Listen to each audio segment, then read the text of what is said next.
Some incredibly awesome political talk on Damn Radio. That's damn right. I am Samuel Trapp. This is International Flavor. You are in the Lake Ozark Real Estate of the Art Studio with me this evening.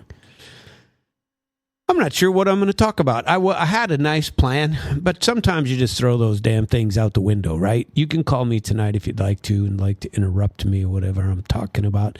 I was just sitting there listening to Hey Ya by Outkast. They're getting ready for the show, and it just changed my whole mind about life and everything in it. Shake it, shake it, shake it like a Polaroid picture. All right. I can't do it, obviously. But hey, it was a lot of fun anyway. I was here in the studio pretending that I knew how to sing. However, I do not. So that important safety tip. If you'd like to call in 573-746-8020. I had something, so I got some topics to discuss that I've been going through. I'm a little grumpy after last night's show anyway. And I put in a lot of discussion on the corruption in Ukraine. There's been plenty more news on that end. Plenty more. But I got something that kind of kicked me off of that topic for just a little bit. It's quite interesting. Did you know, as a matter of fact, there is a new opening, came about 3-4 days ago, and it is new, and I really want to go there. Now, I have not been to Egypt, okay? I lived in Qatar for a while, and I went to Morocco. That's in Africa, African continent at least. But I haven't been close enough. I haven't been there, and I've flown over it, I think, but I've never been. Well, I know I've never been to Egypt, but I want to go to Egypt. I've always wanted to see the pyramids, Giza, all that stuff. And there's something even more exciting that what makes me want to go there. And there's I could put on videos about it. I found a couple, and I have seen there's fantastic pictures all over. A new museum called, and it's newly unveiled, an Al Jazeera article I was checking into, cost a look inside of Egypt's newly unveiled Grand Egyptian Museum. 5,381,900 square feet. Now, how big is that? How big is 5,381,900 square feet? What are we talking about there? So 1,000,000 square feet, a perfectly square million would be 1,000 feet by 1,000 feet would be a perfect square. So if you have 5 million, what would that be? Wouldn't that be in that contrast with 5 million? Wouldn't it be if you took that same 1,000 feet and instead of 5,000 feet, you went 25,000 feet, right? Would that be right? Or would that not be? I don't know. I can't figure it out. But the acreage on that and let's talk about football fields first. A football field, approximately 15.4 American football fields, including the end zone, would fit in a 1 million square foot building. Or that's 1 million square feet is approximately 23 acres of land. So imagine your, 1 acre plot of land somewhere, and then multiply that by 23, and then multiply that by 5, which is 115, yes? 115 acres under roof. Now that's a hell of a day, don't you think? That's how many large warehouses of Amazon would that be? You know, if they have 1 million square foot Amazon, that's huge, right? But this is what would it fit inside 1 million square foot warehouse? Quite a bit, if you were thinking about it. Here's a question to ponder. When it comes to Washington, when it comes to warehouses, how big is big? Several individual warehouses, what can you fit inside?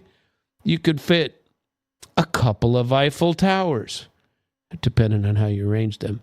50 Boeing 737s. Those are pretty big.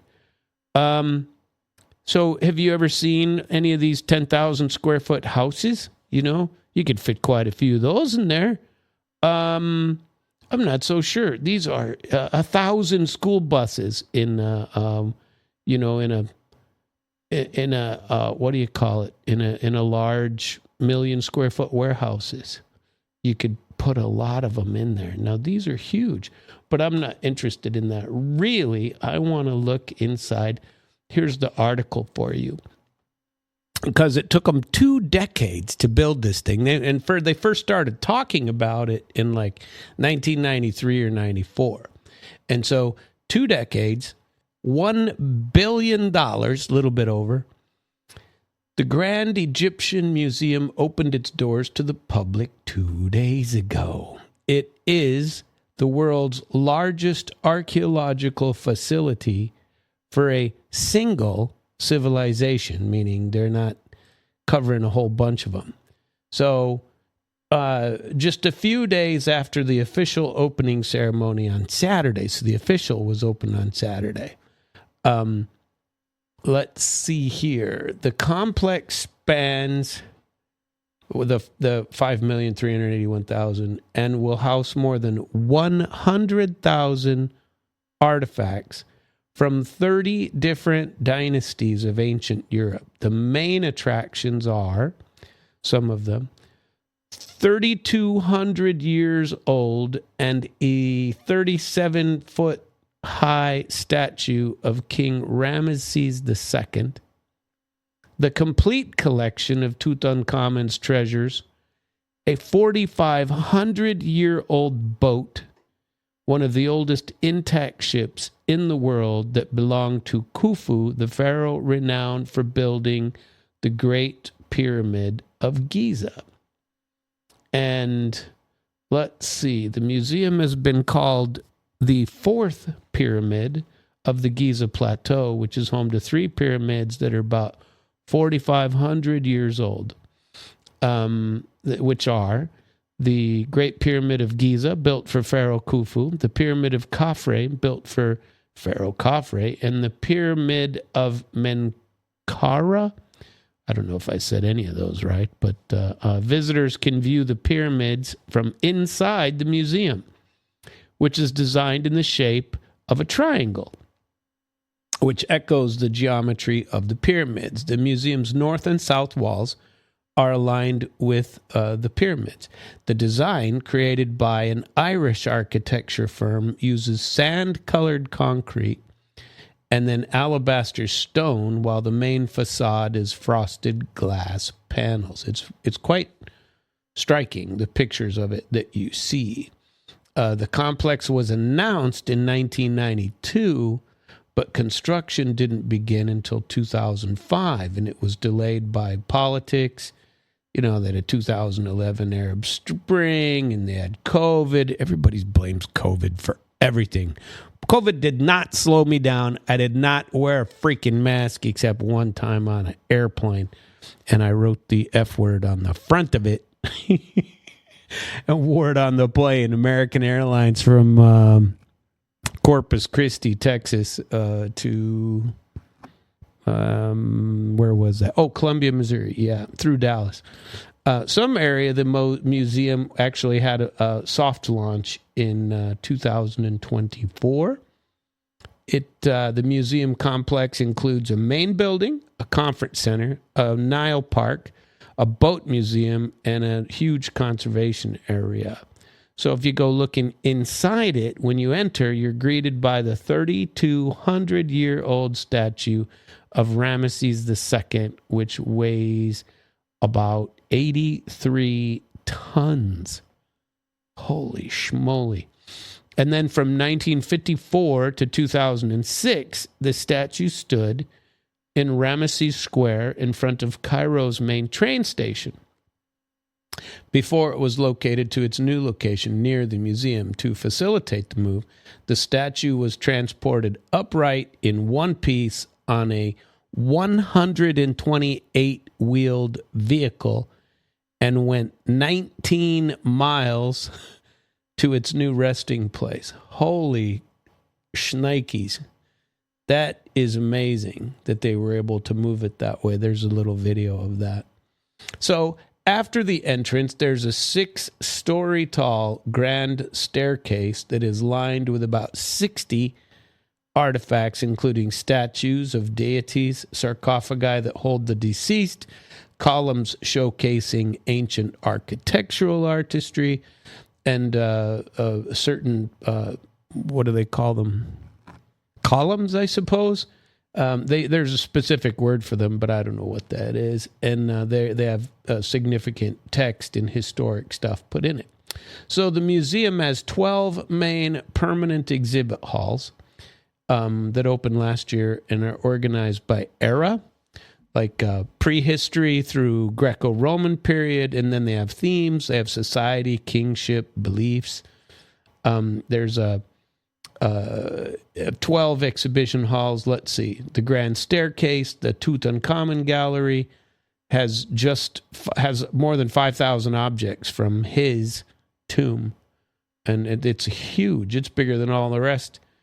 On its own. It's among the museum's prominent and largest display is a Tutankhamen Gallery, which is an 80,000 square foot space that features the 5,000 artifacts that came from the tomb of Tutankhamen, who ascended the throne at 9 years old and ruled during the 8th dynasty about 3,400 years ago. And despite his brief reign, which ended with his unexpected death at about 18 or 19 years old, he is one of the most famous pharaohs, mostly owing to the fact that they discovered his nearly intact tomb in 1922 in the Valley of the Kings on the west side of the Nile opposite the city of Luxor. I thought Luxor was in Las Vegas. That was a slight joke there.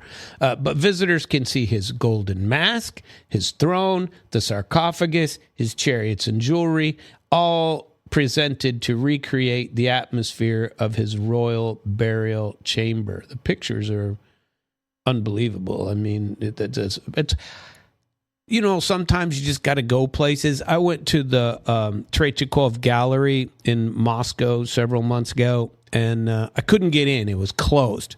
Red Square was closed because there was a festival of military parades from all around the world. So they had, and I saw two of them. The one was an African army group that was there that was doing theirs. But anyway, they blocked off all of Red Square. So I haven't been on Red Square since the 90s.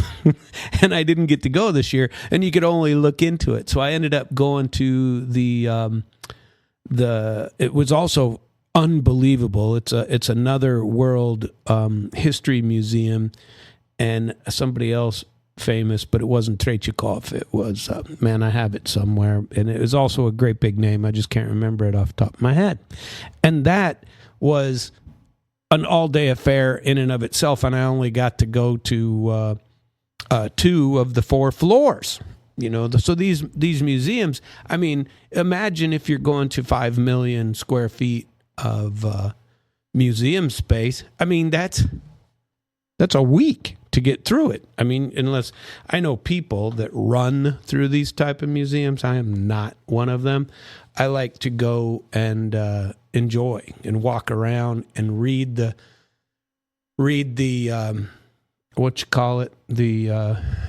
not the inscriptions, the little cards, the placards underneath that explain to you what it is, and stuff like that, right? So the Grand Egyptian Museum has 484,000 exhibition space that makes it, the display area is the sixth largest museum in the world. The Louvre is the top, right? Is 72,000 square meters.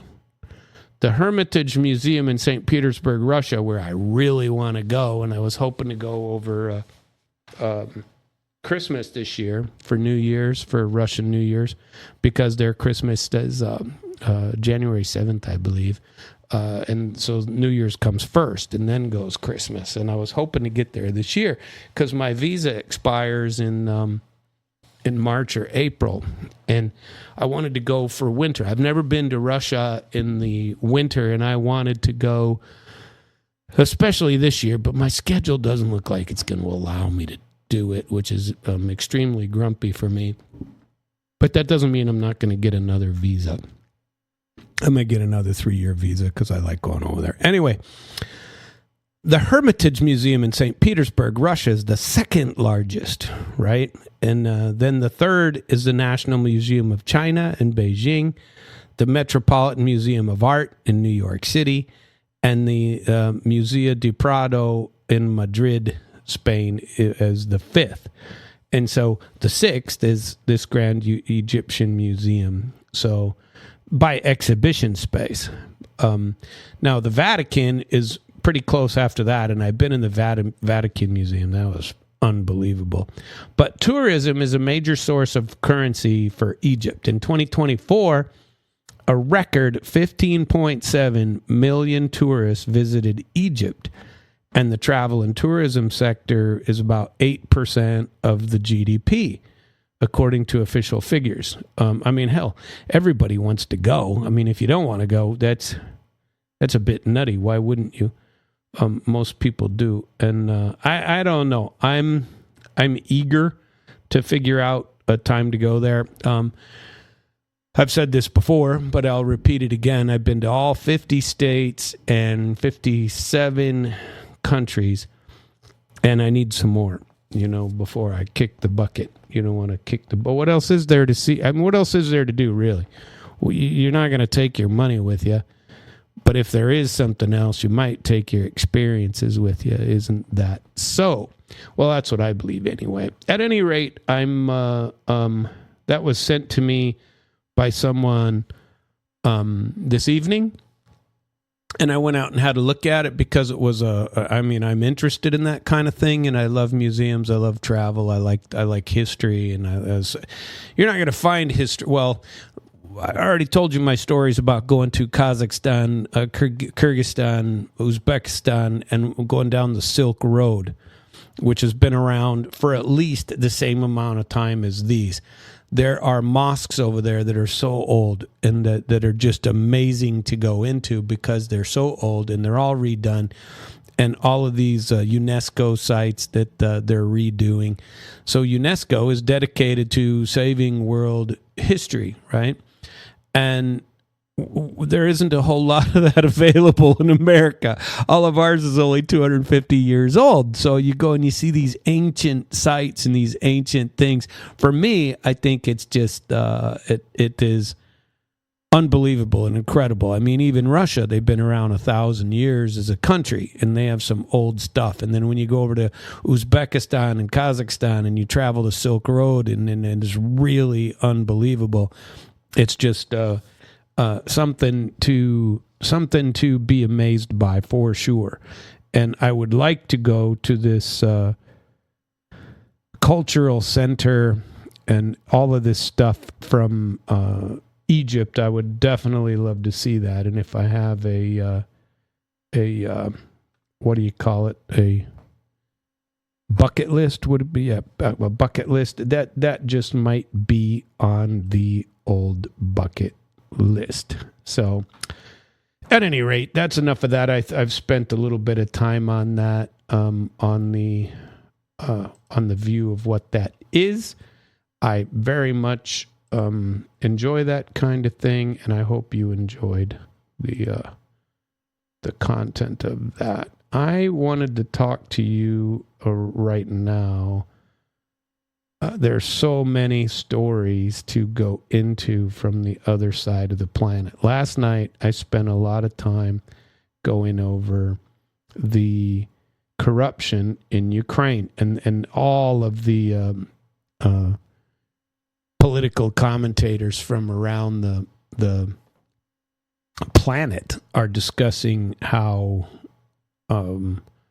corrupt it is in Ukraine. Now, we've been saying that for a long time, but let's go to, and we have a censored interview of Sergei Lavrov that I want to cover with you tonight. And then here it is. This is the article. Last night I told you about Timur Mindich, and he was charged with running a high-profile graft scheme. I went through the entire thing last night. If you're interested, you should go back to internationalflavor.com, go to last night's show, listen to what the corruption scheme is inside of Ukraine, or was, and now we see Zelensky trying to save his hind end. Right now he's trying to save his butt. So here's what happened today. And so this came out, 7-8 hours ago. And Zelensky himself has been, and remember, last night we went over this, I think he's probably trying to do whatever he can from his leash that he wants to try to keep himself on the leash for as long as possible. And he doesn't want to be cut off of the leash by the West. And so he put sanctions on his fugitive ex-business partner. And I'm going to share this story with you because, to me, and of course I'm a doubting Samuel. I don't believe anything that he says anyway. I don't believe anything that any of them say. I don't believe most news sources, and here, especially when people are trying to save their rear ends. And I don't believe government at all. It's full of a bunch of liars. So Timur Mindich, the longtime associate of Vladimir Zelensky, and now the central figure in the major corruption investigation in Kiev, has been placed under personal sanctions by the Ukrainian government. So Mindich co-owns the entertainment studio founded by Zelensky and himself, and he's known as a longtime personal friend of Ukrainian leader from the Kvartal 95 days, like I told you last night. So his role in the government has dramatically increased in recent years, particularly in energy and defense. And we went over all of that last night. So on Thursday, that was Wednesday, but on Thursday, as I told you, Zelensky is afraid this is going to come back and knock him off the top post in the country. And frankly, I think it will too. If anything's going to take care of him, this will be it. You know, we have Energy Gate, how the scandal come about and how it works out. Again, I encourage you to go back and listen to that because it's nothing but corruption over there. Zelensky signed off on a Security and Defense Council decision to sanction Mindich and another suspect in the investigation, a guy named Alexander Zuckerman.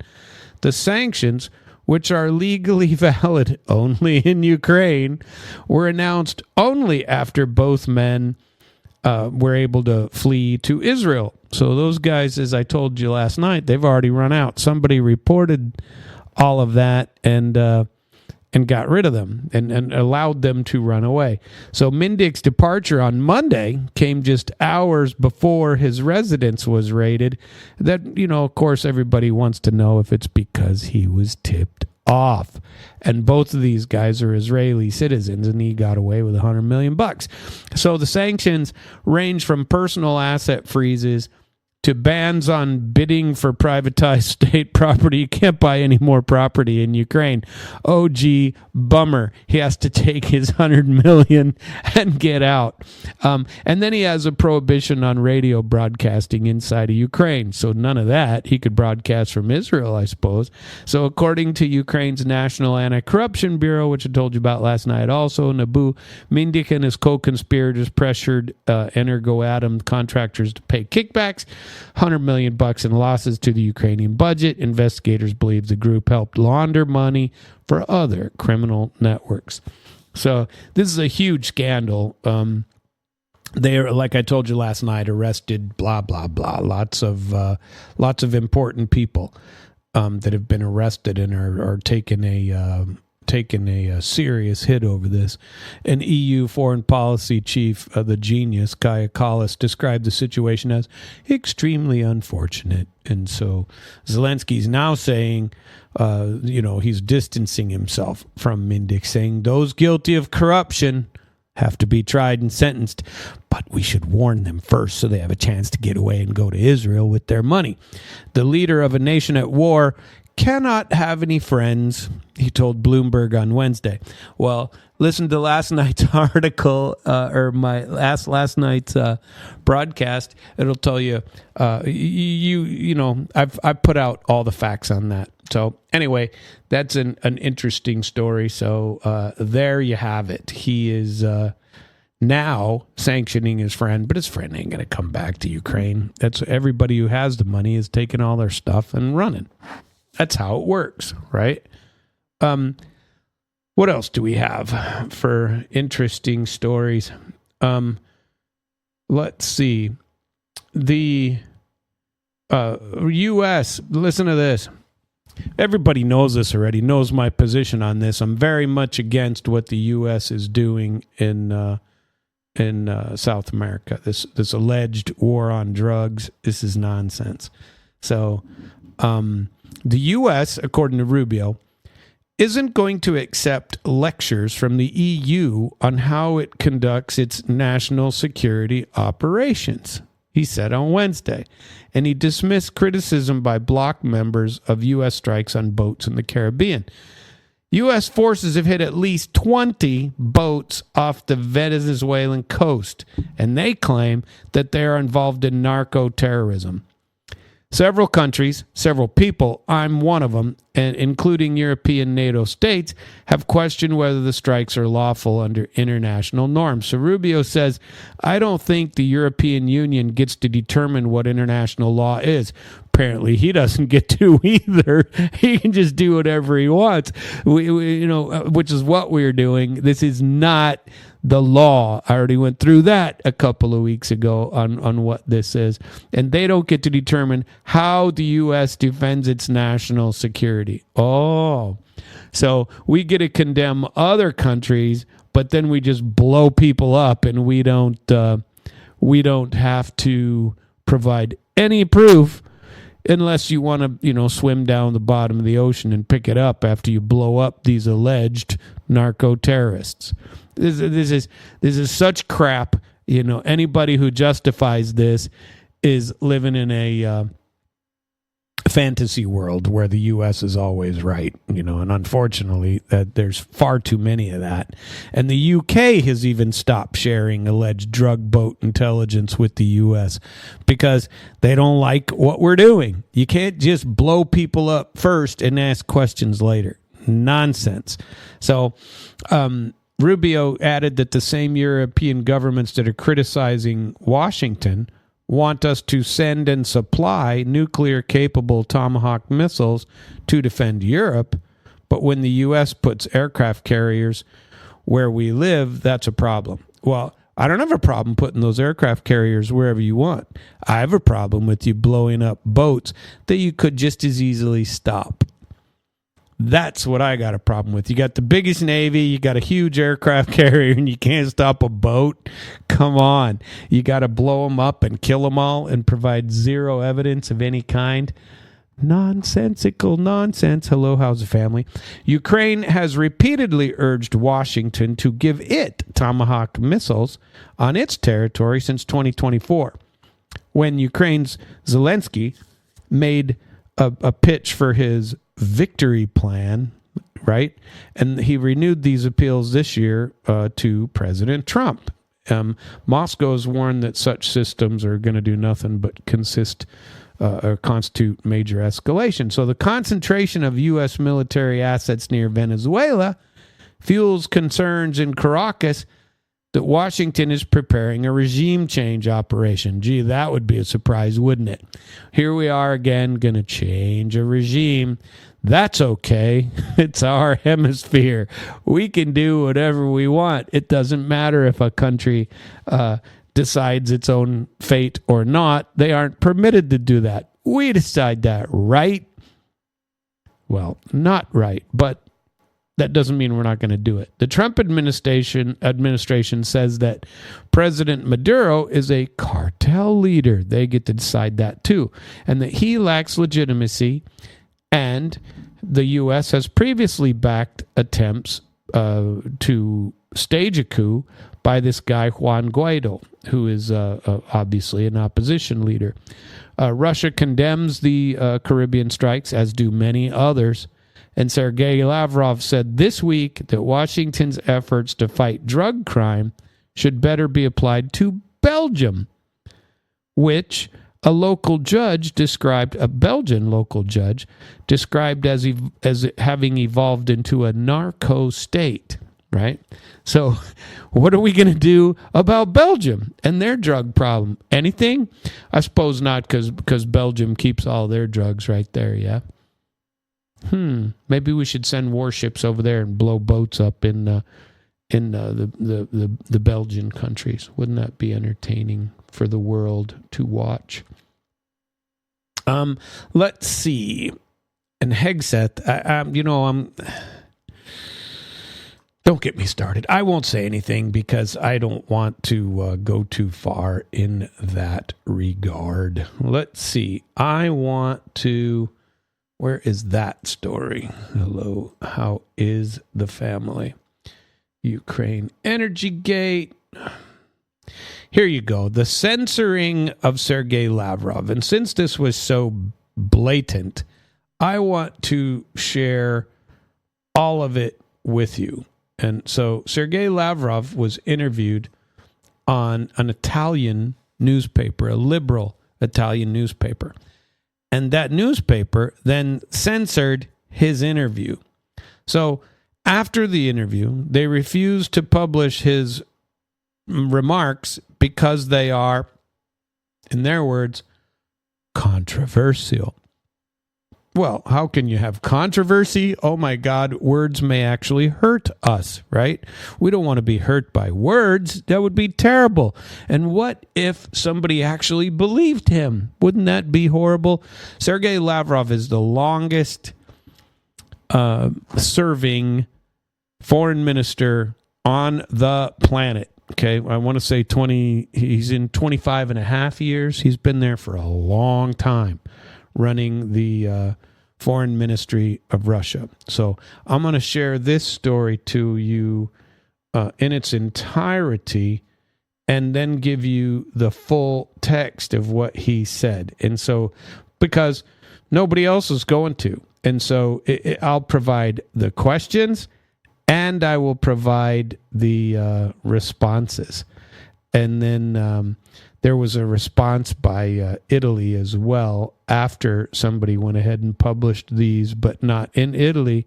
You got to censor it in Italy. So the story goes like this. The liberal Italian newspaper, which is called Corriere della Sera, has refused to publish its interview with Russian Foreign Ministry Lavrov, and they said it was controversial claims in his remarks. So the editors refused to print an abridged version of the interview, and they didn't post the full text online. So the Foreign Ministry of Russia on Wednesday said this was outrageous censorship, and so they posted the full interview online. And it was very short, and it's in Italian, I can't read it, but it was so small, there's no way they provided anything remotely similar to what he was saying. So the ministry offered the outlet an exclusive interview with Lavrov after noticing a growing amount of misinformation about Russia in the Italian media. The newspaper's editors initially agreed enthusiastically and then submitted a list of questions. Lavrov answered all of them and provided detailed responses, and the text was ready for publication. However, after receiving the material, the newspaper declined to publish it.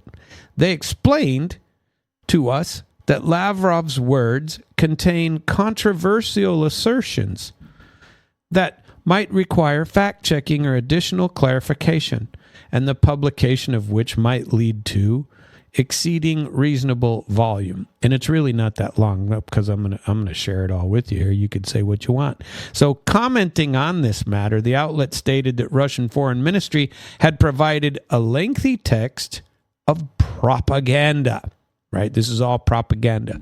So I'm about to provide to you some Russian propaganda, according to the Italian newspaper and the sources. The media outlet relayed that when it requested a proper interview and challenge points, the foreign ministry released the full and the edited versions of the interview, and said the editorial team had removed all uncomfortable points for the official Roman newspaper. In the published transcript, Lavrov commented on the aborted meeting between Putin and Donald Trump in Budapest and suggested that Trump had received behind-the-scenes reports that led him to cancel the talks. Lavrov rejected accusations that Russia is not ready for negotiation. I've said the same thing. Of course they are, because they have been saying the same thing for years. In the interview, Lavrov said that the goal of Russia's military operation in Ukraine is not the capture of territory, but the protection of the population and to secure Russia's own security. Well, if Russia is allowed to, if the U.S. is allowed to ensure its security by parking warships outside of Venezuela and blowing up 23, something like that, boats so far, why isn't Russia allowed to protect its population, here and do the same thing? They're not. They've been a lot more reasonable about it. They don't just blow people up and ask questions later. So Russia seeks neutral and non-aligned status for Ukraine, right? And the U.S. seeks regime change in Venezuela. And Russia accuses the West of a proxy war. So does everybody else. Everybody knows that's the truth now. And addressing relations with Italy, Lavrov said that it is not the people who are unfriendly, but the government. That's true. He stated that Moscow is open to restoring dialogue with Italy, but only if Italy shows willingness to engage in a mutual respect, a respectful relationship. So the interview, Lavrov talks about Russophobia frenzy in the EU. And, below is the full text of the interview. Question and then answer. All of it. Okay, so I'm going to share it all with you. It take me about 15 minutes probably to get through the whole shooting match. Okay, and it's a pretty long deal. And Lavrov does speak English, but this wasn't done in English, or I'd share it with you. So the question, here's the first question. It has been reported that Donald Putin's next... Did I just say that? That Vladimir Putin's next meeting with Donald Trump in Budapest did not happen because even the U.S. administration realized that you are not ready for talks on Ukraine. What went wrong after the Anchorage summit that inspired hope for the launch of a genuine peace process? Why does Russia adhere to the demands that Vladimir Putin put forward in June 2024? And on what issues would Russia be willing to compromise? Here's Lavrov's answer. The understanding reached in Anchorage was an important milestone in the search for long-term peace in Ukraine through overcoming the consequences of the violent, anti-constitutional, state coup in Kiev organized by the Obama administration in February of 2014. The understanding is based upon the existing realities and closely bound to the conditions of just and lasting resolution of the Ukrainian crisis proposed by President Putin in June of 2024. As far as we know, those conditions were heard and received, including publicly, by the Trump administration. Mainly, the conditions that are unacceptable to drag Ukraine into NATO to create strategic military threat to Russia directly on its borders.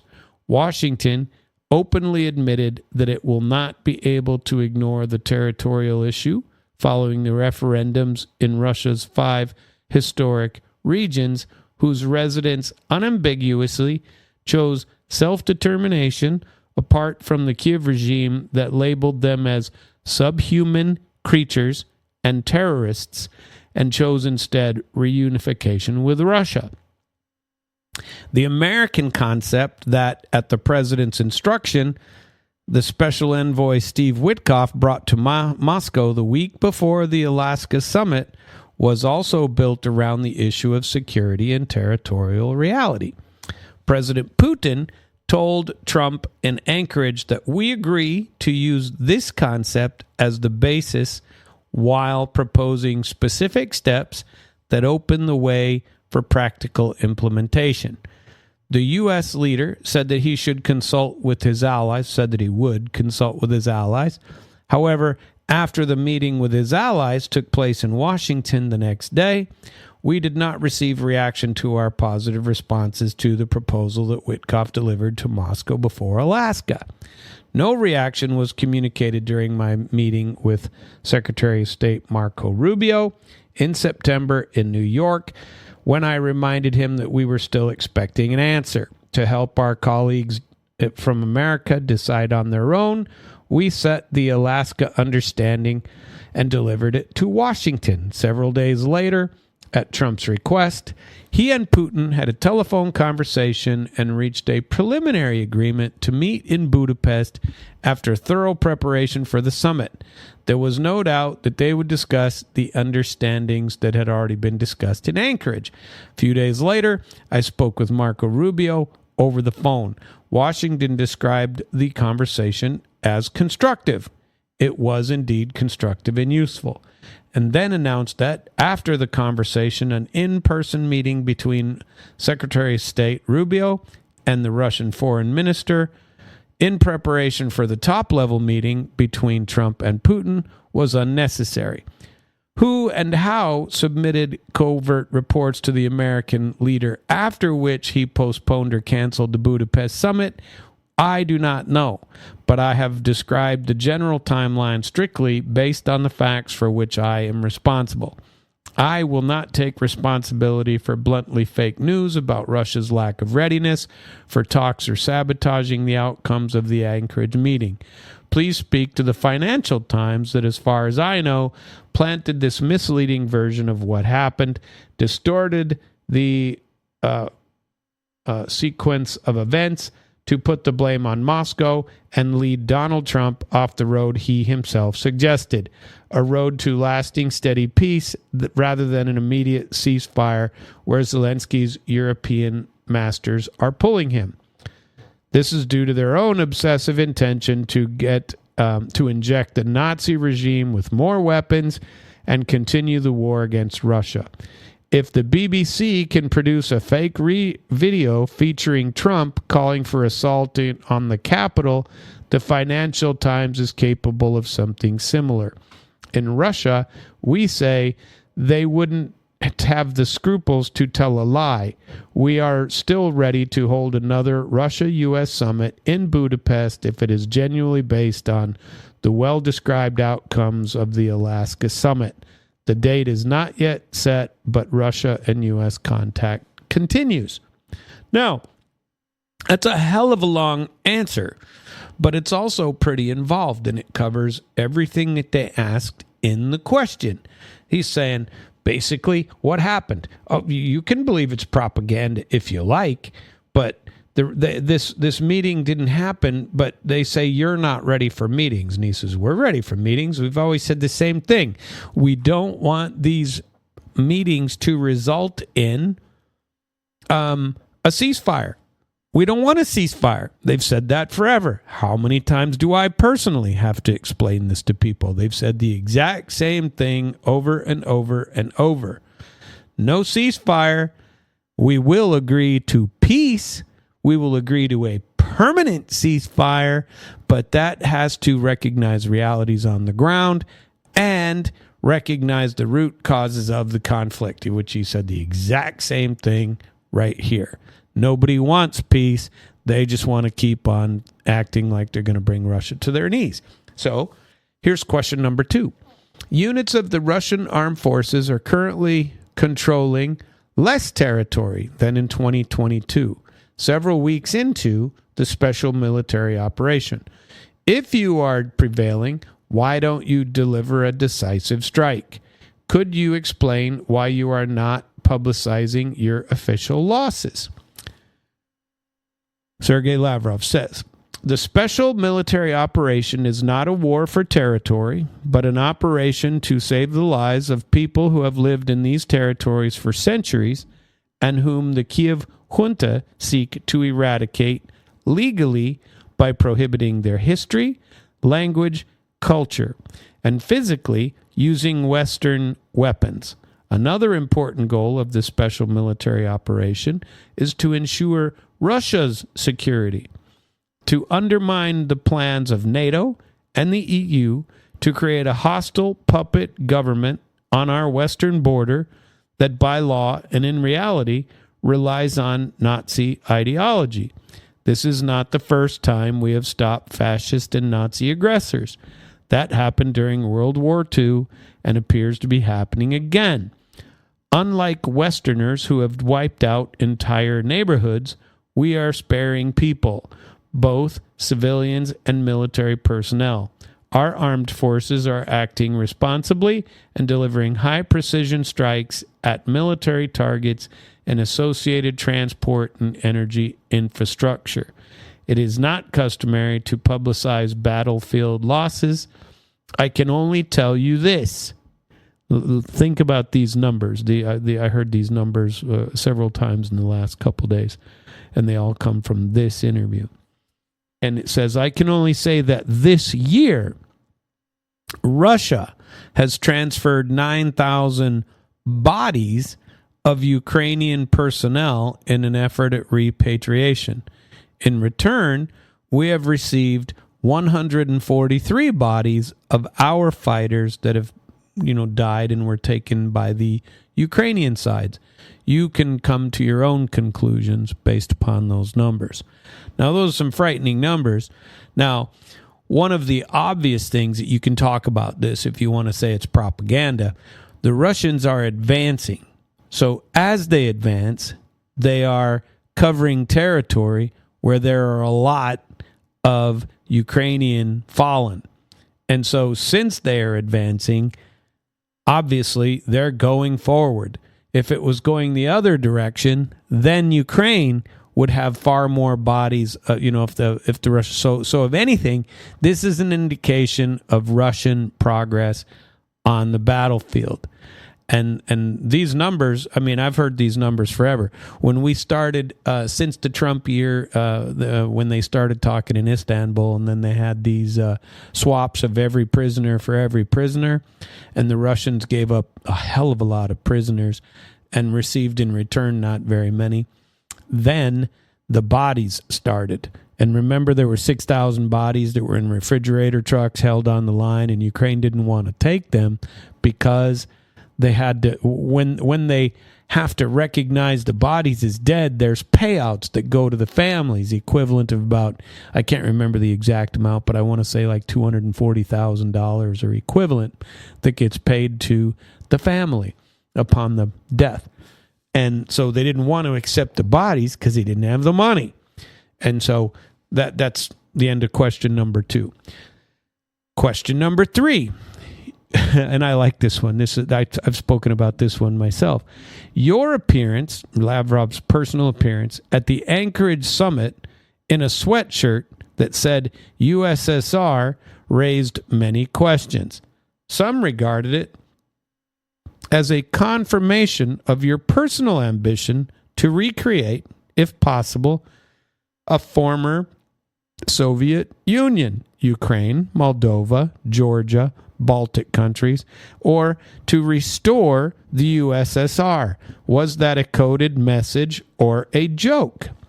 Sergei says, I am proud of my country where I was born and raised, got a good education, started and continued my diplomatic career.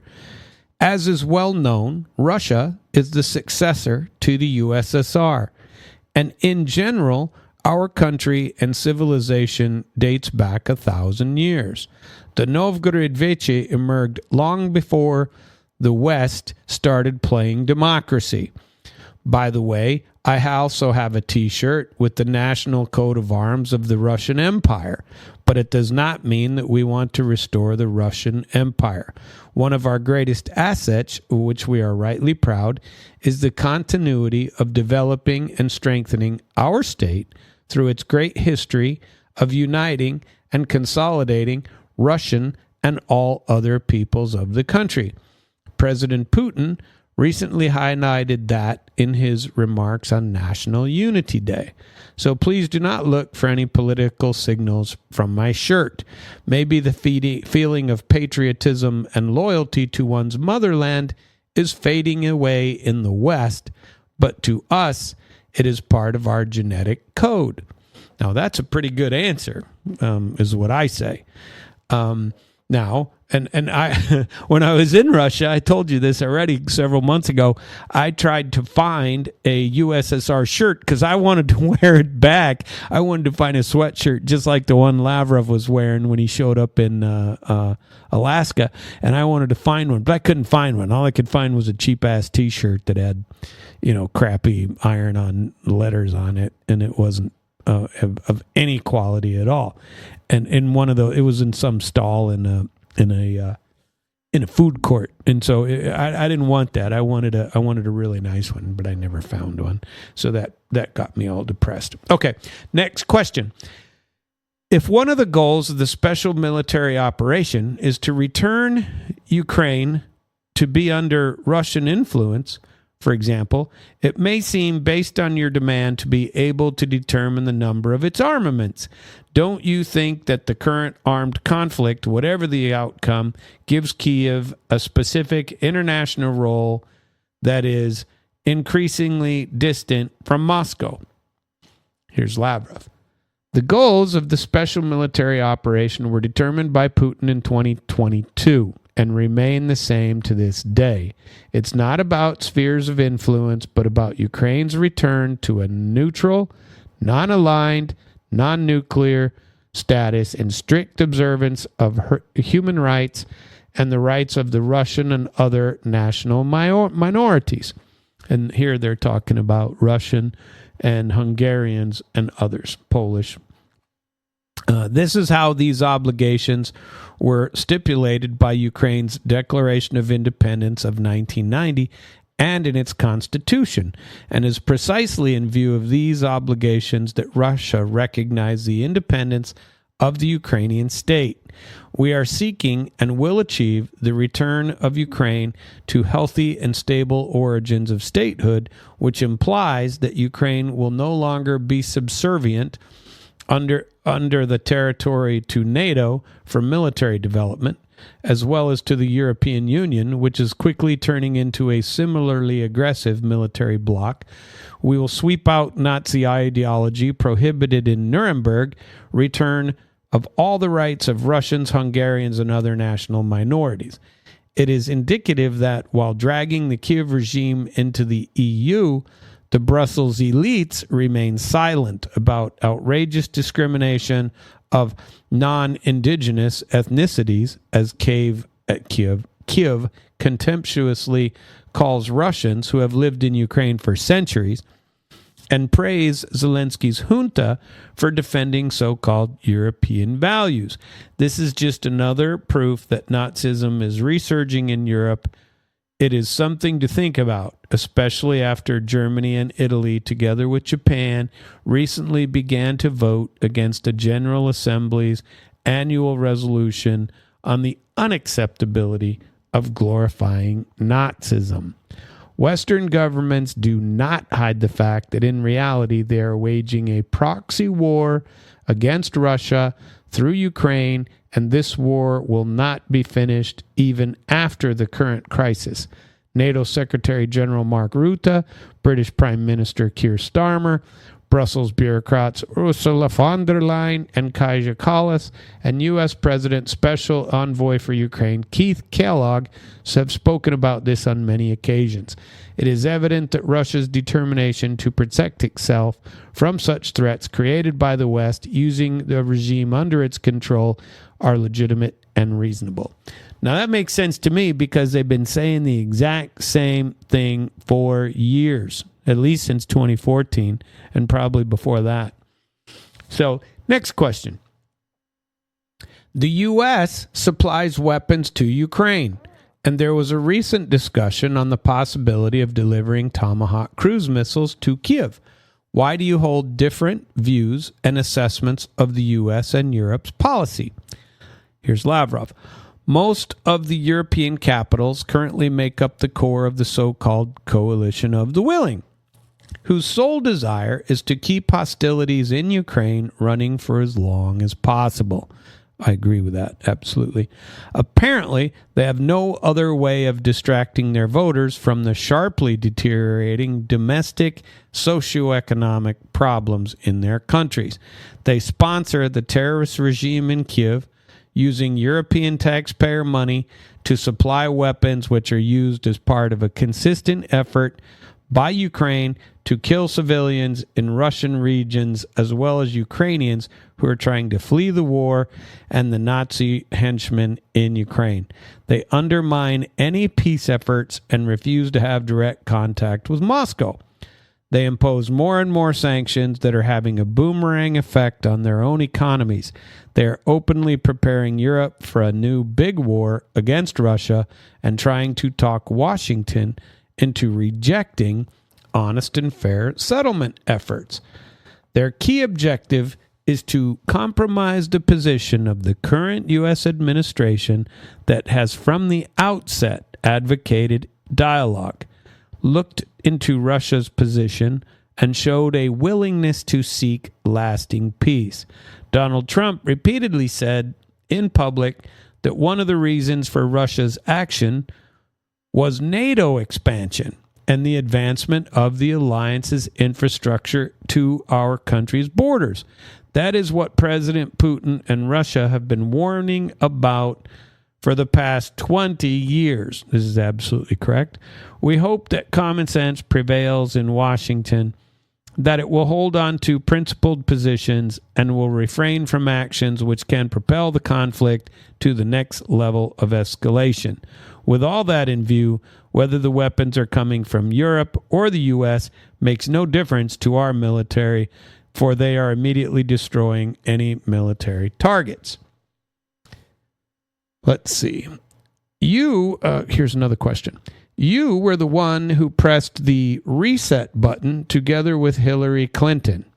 Even if the events took a different turn, can relations with Europe be reset? Can common security serve as a platform for improving current relations? This is an interesting question, and here's an interesting answer. The confrontation which has arisen from the European elites' thoughtless and stillborn policy is not Russia's choice. The present situation does not meet the interests of the people of Russia. We would like to see the awareness of such disastrous policies sink in with European governments, most of whom are pursuing a rabid anti-Russia agenda.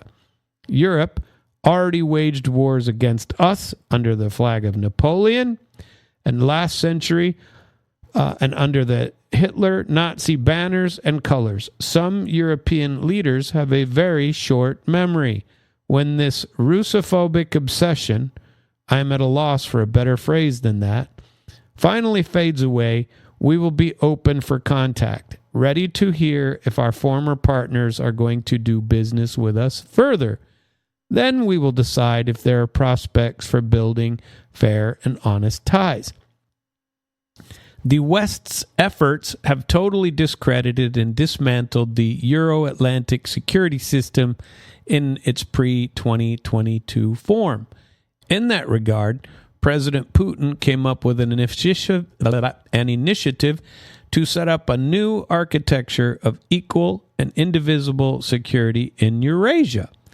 It is open for all the nations of the continent, including European counterparts, but it requires polite behavior, devoid of neo-colonial arrogance, on the basis of equality, mutual respect, and a balancing of interests. I find that to be a very detailed, competent, middle-of-the-road approach, and quite reasonable. And he's absolutely right, that these that we in the West have created an enemy out of Russia that frankly didn't exist when I was in arms control 30 years ago and truly doesn't exist right now. Next question. And remember, this is in Italy. And all these were, the only reason I'm telling you all of these is because they were refused to publish them as propaganda. So in Italy, right? The armed conflict in Ukraine and the subsequent international isolation of Russia might have made it impossible for you to act more effectively in other crisis areas, such as the Middle East. Is that so? Here's Lavrov's answer. If the historical West decided to fence itself off from someone, that is called self-isolation. However, the ranks there are not solid anyway. This year, Vladimir Putin has had meetings with leaders of the United States, Hungary, Slovakia, Serbia. Clearly, today's world cannot be reduced to the Western minority. That is an age gone by since multipolarity has emerged. Our relationships with the global South and the global East, which make up 85% of the Earth's population, keep progressing. In September, Vladimir Putin paid a visit to China. In the past few months alone, Vladimir Putin took part in the SCO, BRICS, CIS, and Russia Central Asia summits, whereas our high-level government delegations attended the APEC, ASEAN summits and are now preparing for the G20 summit. Summits and ministerial meetings in Russia, Africa, and Russia Gulf Cooperation Council formats are regularly held. The global majority countries are guided by their core national interests rather than instructions from their former colonial powers. That's a smack, isn't it? Our Arab friends appreciate Russia's constructive participation in settling regional conflicts in the Middle East. Ongoing discussions at the UN on the Palestine issue confirm that capabilities of all influential external actors must be pooled together. Otherwise, nothing lasting will come out save for colorful ceremonies.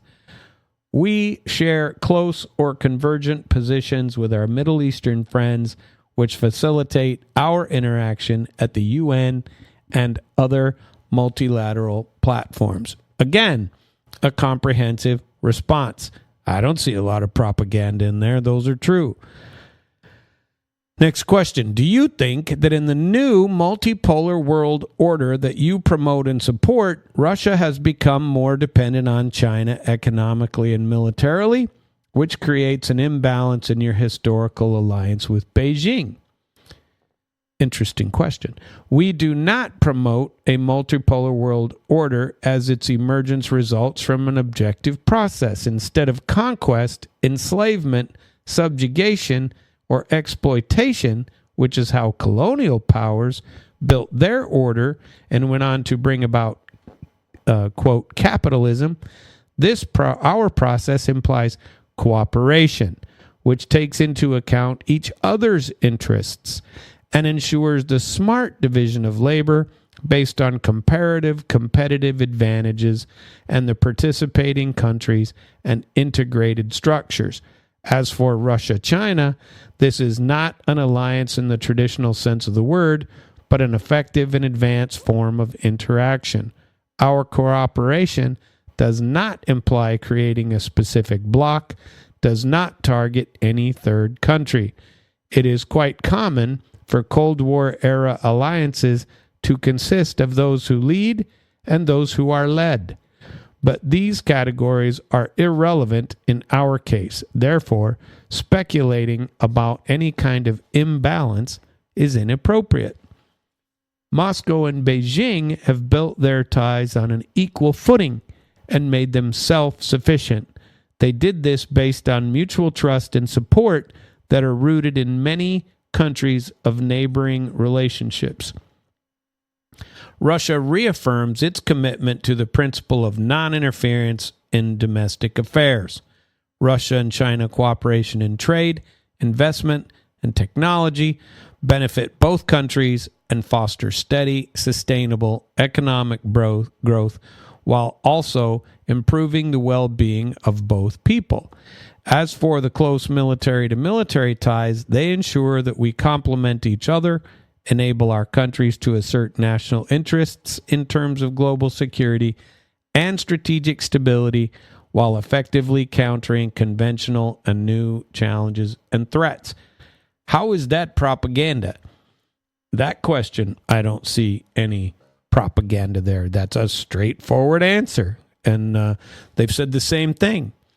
You know, it's only the West and the U.S. that force our way, that create rules for everybody else, but don't follow them ourselves. You know, if some other country was blowing up boats in the ocean, say narco-terrorists or otherwise, the U.S. would have a fit. Imagine if the Houthis were blowing up boats in the ocean and said, wait a minute, that's because they're full of drugs. Does that mean we're just going to allow that to happen? We're not going to complain about it? Curious, isn't it? It's always rules for everybody else, but none for us. We don't have any, and we never have to follow any rules. Those rules are for other people. We set the rules for us, but then apply them differently to others. That's how it works.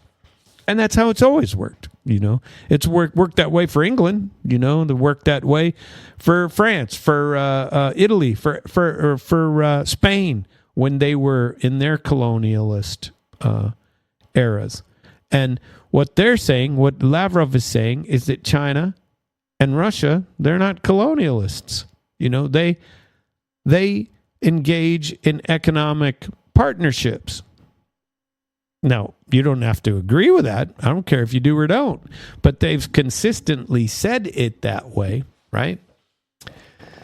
Next question. We're nearing the end here. Italy carries the label of an unfriendly country, as you have said many times, including in November of 2024. You made a special point about it. However, in recent months, the Italian government has been demonstrating solidarity with the U.S., even on the Ukrainian topic, while Vladimir Putin used the word partner to refer to the United States, even if he did not go as far as to call the U.S. an ally. Considering the appointment of a new ambassador to Moscow, there are reasons to believe that Rome is seeking some kind of evenness. How would you assess the level of our, meaning Italy and Russia, bilateral relationships? Here's Lavrov.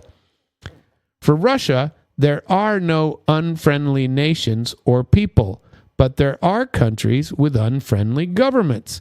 And since this is the case for Rome, the relations between Russia and Italy are going through a serious crisis in post-war history. We are not the ones who got that ball rolling. The ease and swiftness which with Italy joined those who place their bets on inflicting what they call a strategic defeat of Russia, and the fact that Italy's actions run counter to its own national interests really surprises us. So far, we have not seen any meaningful move to change this aggressive approach. Rome persists in providing its all-around support to neo-Nazis in Kiev. Its resolute effort to sever all cultural ties and civil society contexts is equally perplexing. Italian authorities have been canceling performances by outstanding Russian orchestra conductors and opera singers, and have been refusing to authorize the Verona Dialogue on Eurasian Cooperation for several years, despite the fact that it was established in Italy. Italians have a reputation of art lovers who are open to promoting people-to-people ties. But these actions are quite unnatural for Italy itself. At the same time, there are quite a few people in Italy who are seeking to get to the bottom of what is causing the Ukrainian tragedy. For example, Alessio Bertolassi, a prominent Italian civil activist, presented documentary evidence of the way in which authorities in Kiev have been violating international law in his book, The Conflict in Ukraine Through the Eyes of an Italian Journalist. I would like to recommend that you read this book. In fact, finding truth about Ukraine in Europe is a quite daunting task these days. The people of Russia and Italy stand to benefit from equal and mutually beneficial cooperation between our two countries.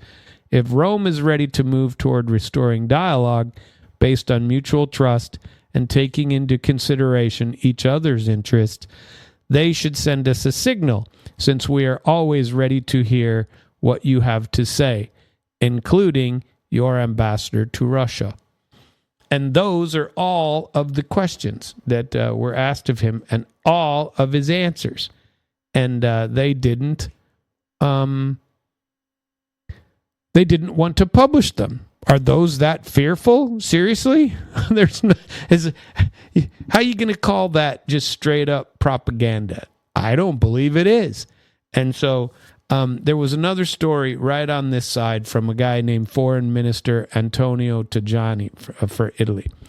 And he said, well, the story, and I'll get to some of the things he said in that story.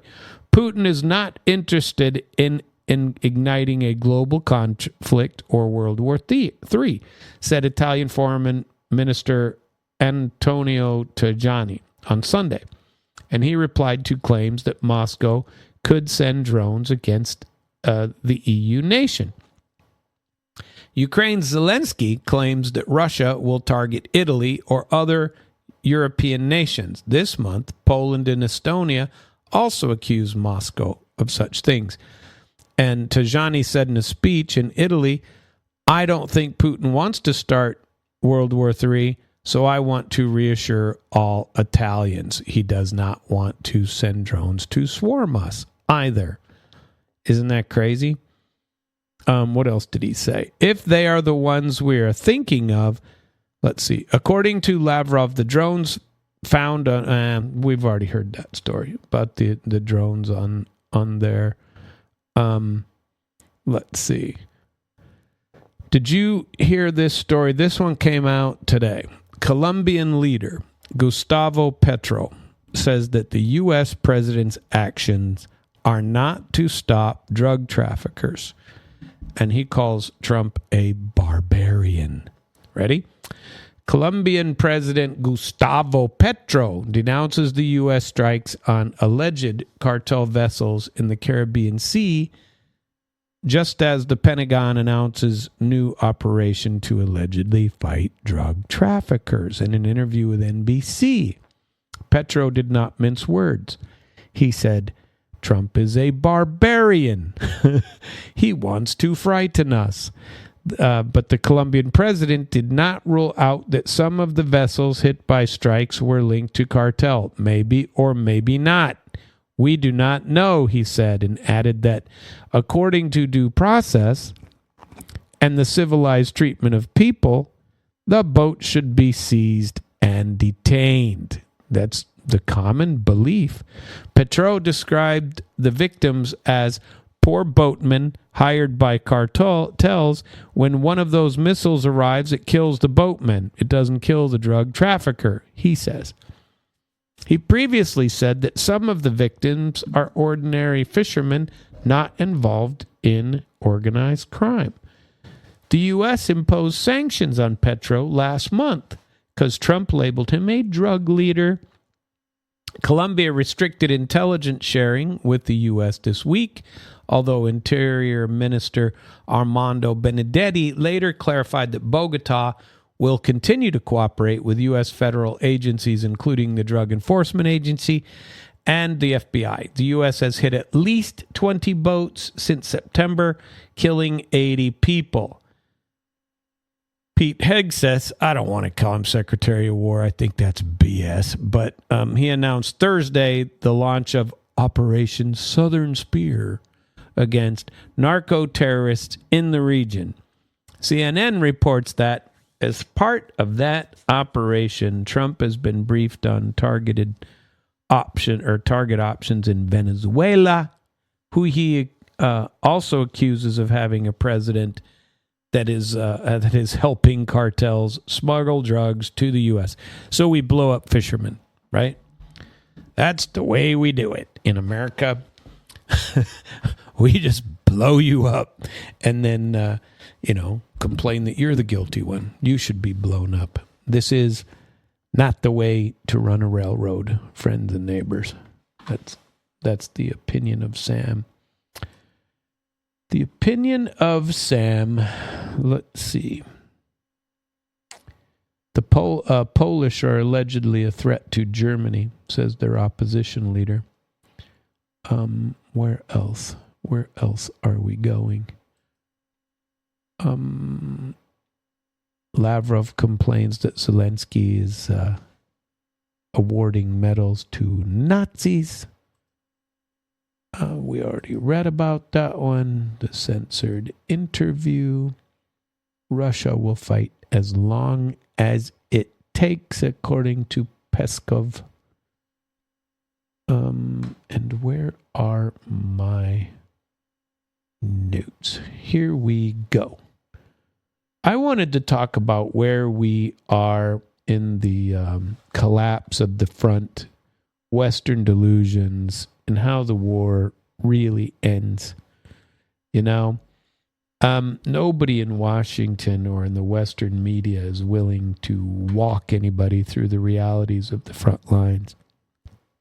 And just today, in Pokrovsk, Mirnograd, Kupiansk, Gulyapolia, Zaporizhia, and Dnipro, the creeping approach to the Dnipro River, this is some pretty big stuff. And there's Ukrainian insider accounts like Alexei Arestovich, guy who I like to listen to, although I don't necessarily believe everything he has to say. U.S. military analysts like Daniel Davis, Larry Johnson, who are finally saying the math, or giving us the real math.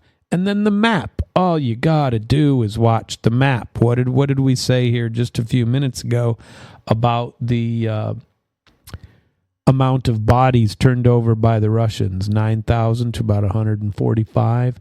That's because the Russians are advancing. So let's have a look at Pokrovsk, Mirnograd, and the Donbass Wall, right? So right now, it's very, very foggy time of year in Donbass. And in that fog, according to Ukrainian MP Mariana Bezulia, not Russian propaganda, by the way, there are 350 Russian soldiers inside of Pokrovsk. Arestovich jokes about that, saying, nobody really knows. I think it's far more than that. But he goes, all right, let's say it's 351. Maybe they miscounted in all of the fog. That's what, what's his name? Arestovich said. But this point is pretty damn serious. Russian infantry is in the city, not approaching somewhere in the region. And at the same time, Ukrainian social media is screaming about encirclement of Gulyapolia and talking about bypassing the long advertised defensive lines in Zaporizhia. The official Ukrainian channels finally have done something quite unusual. They admit that Ukrainian forces are withdrawing from Uspianivka and that the situation there is difficult. Arestovich sums up moments like this. I'll paraphrase it in what he says. Events are developing so fast and so catastrophically that the military office decided to get ahead of it. They have given the command to play the harsh truth now because they can use it to their own advantage. Look how bad the front is, and you want to have protests in the street? You're helping Moscow. In other words, they'll tell part of the truth, but only as a weapon against their own population. That's Arestovich, and he's as Ukrainian as they get, right? Let's talk about the trap that's been going on for some time in Pokrovsk, where Putin said they were encircled there to the tune of 4,000 to 5,000 soldiers. But according to Arestovich, the media and political attention is pinned and looking at Pokrovsk and Dobropilya. The new fortress of Pokrovsk is pumping it up for PR. Russian generals are doing something pretty old school and quite effective. And this is according to Arestovich. The generals are inflating the symbolic importance of Pokrovsk. Putin himself publicly says the city is already taken, and he invited foreign journalists to come and check it out. So Ukrainian experts and Ukrainian bloggers mock him. Look, Putin miscalculated. We'll prove that Pokrovsk is still ours. So Kiev, addicted to the PR and terrified of losing face to the West, throws its last usable reserves to Pokrovsk to humiliate Putin and show a Ukrainian flag there. While those reserves are being swallowed up in semi-encirclement under Russian fire, the Russians hit everywhere else. Zaporizhia, front from south to north, Dnipro center section to threaten the rear of Gulyapolia groupings, and a 25-kilometer wide breach in Kharkiv. Those are all true and actual and reported in Ukraine, but nowhere else in the West. So the image Arestovich uses is pretty brutal. It's like water undermining a wall, he says. First, the wall gets damp. Then droplets appear on the other side. Then little rivulets. And finally, the wall collapses under a flood. So Pokrovsk is not yet the flood, but you are seeing it as a lot of visible cracks.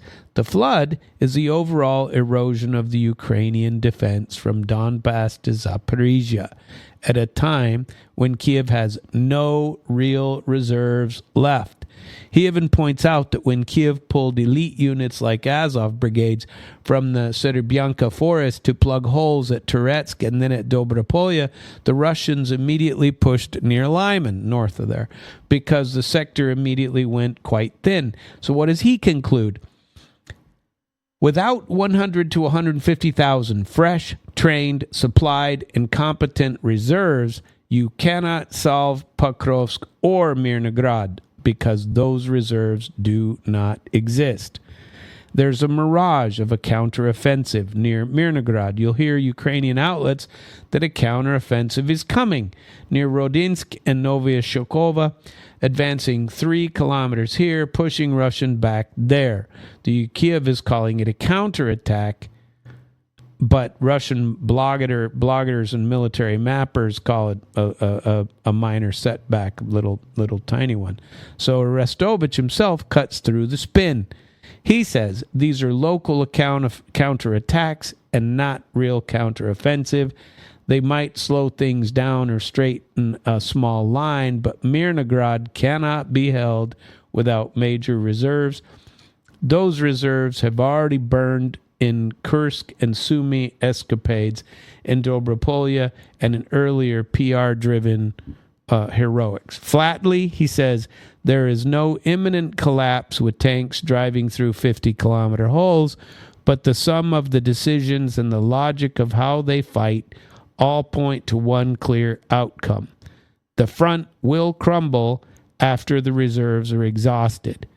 And that is the key. Pokrovsk is already operationally doomed. Everybody sees it. The question is not, will they be able to save it? The question is, how many brigades will they leave to die in the cauldron for the sake of PR?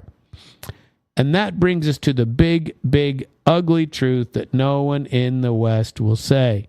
You can't simultaneously fight a skilled, well-supplied Russian army and run your war as a social media campaign without paying for it.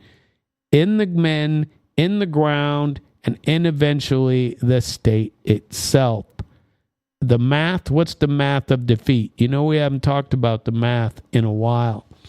But let's talk about the math in numbers. The part of the war that doesn't care about slogans, right?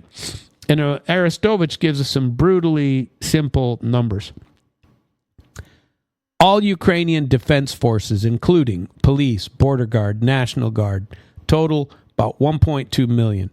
Of those, around 800,000 are armed forces, 100,000 National Guard, 70,000 border troops. Let's call it 1 million folks in uniform. Roughly every third one has a criminal case opened for draft evasion or related offensive. They've said that number could be as high as 400,000, right? Then he does operational math based on that. Of the entire 1,000-plus kilometer front, there are maybe 250,000 Ukrainian troops inside line units, fighting units. And they are losing at least 10,000 a month. Dead, wounded, missing, in his conservative estimate. Once you factor in support troop, logistics, staff, training units, rear services, you end up maybe 150,000 total soldiers holding a 1,000-kilometer front.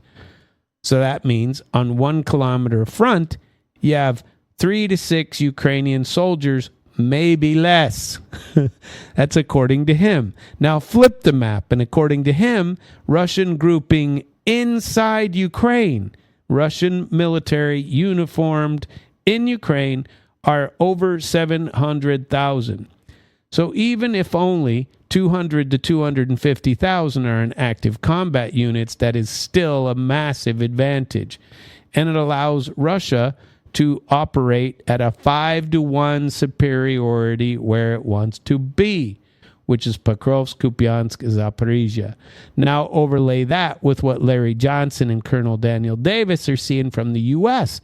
Johnson says it took him a couple of years to see it clearly, but he said Russia did one partial mobilization early in the war and has quietly built up its forces through volunteers, conscripts, and contracts. Everywhere you go, there are billboards over there that give you 8 million rubles, approximately, what is that, $10,000? I'm sorry, $100,000 overtime to be a soldier over there, right? And because they actually train these soldiers for 3 to 6 months before pushing them to the front, it took until 2025 for Russia to reach the strength needed for its large operations, large scale that it's running right now. Russia is running 9 separate offensive operations along a 1,300-kilometer line of contact. 9 operations. While Ukraine is scraping together platoons size, that's it. Johnson and Davis estimate that Ukraine is losing 40,000 troops a month, killed, wounded, captured. That means 500,000 casualties in a year. There's a lot of people saying that they've lost 1.5 million soldiers. So Russia has created an entire branch of service just for drones. They're deploying AI-driven drones that operate autonomously, using fiber optic FPV drones. And in recent months, they have shifted to hunting Ukrainian drone operators themselves as priority targets. So Johnson sums it up as devastating for NATO mythology. There isn't one single area of weapons development or technology where the West has an advantage over Russia now. Not one. The reality is Ukraine, 150,000 troops trying to hold 1,000 kilometers, bleeding 10 to 40,000 per month, limited training, exhausted officers, zero rotation, and a political leadership that does not reduce the front line. Russia, 700,000 troops in theater, 9 offenses at once, industrial ramp up, drone corps, and no need to declare full national mobilization. Those are the numbers. You can't win at these numbers. My name is Samuel Trapp. This is International Flavor. Glad you've been here tonight. Won't be here again till Sunday, 9 p.m. Glad to have you. Love to see you again on Sunday and Sunday through Thursday, 9 to 10:30. You have a very good night. See you soon. Damn Radio.